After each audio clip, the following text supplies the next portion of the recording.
আমি সরিষা ইলিশটা রান্না করব। তার জন্য আমি প্রথমে চুলার মধ্যে একটি প্যান বসিয়ে তাতে তেল দিয়ে দিয়েছি। আমি সয়াবিন তেল দিয়ে রান্না করছি, তবে সরিষা ইলিশটা আসলে সরিষার তেল দিয়ে করলে অনেক বেশি ভালো হয়। পেঁয়াজ বাটা দিয়ে দিয়েছি। এখানে চাইলে আপনারা একটু রসুন বাটাও দিতে পারেন, সেক্ষেত্রে টেস্টটা আরও ভালো আসে।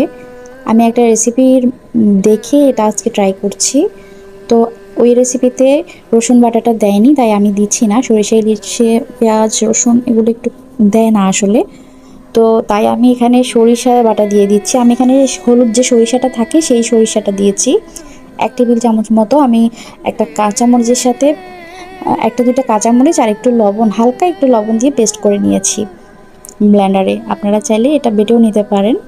তো এখন একে একে চুলার জালটা কমিয়ে আমি মশলাগুলো দিয়ে দিচ্ছি। হলুদ, মরিচ, জিরা, ধনিয়া পরিমাণ মতো দিয়ে দিচ্ছি। অনেকে 2টা সরিষা একসাথে মিক্স করে তারপরে বাটেন। এখানে সাদা সরিষা বা হলুদ সরিষা যেটা আছে ওইটা একটা দিলে ভালো হয়। কালো সরিষাটা তো দিলে অনেক সময় দেখা যায় যে তেতো হয়ে যায়, তাই কালো সরিষাটা আসলে অ্যাভয়েড করাই ভালো।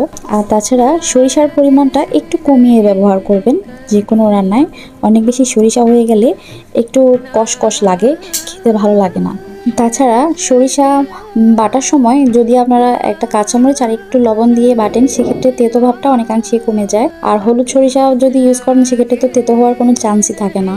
এখানে চাইলে আপনারা একটা টমেটো পেস্ট করেও দিতে পারেন, সেক্ষেত্রেও আরও ভালো টেস্ট হয়। মশলাগুলো আমি কিছুক্ষণ কষিয়ে নিয়েছি। কষানোর পর এখন আমি একে একে মাছগুলো দিয়ে দিয়েছি।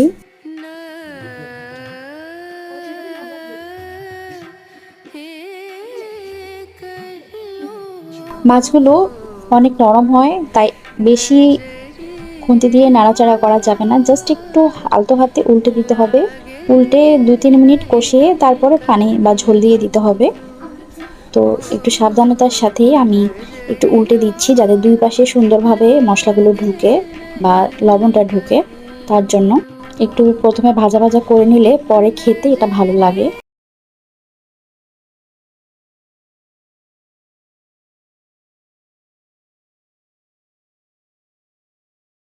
সরিষা ইলিশটার মধ্যে ঝোল দিয়ে আমি কতক্ষণ রান্না করেছি, আর এরপরে কাঁচামরিচ দিয়ে ফাইনাল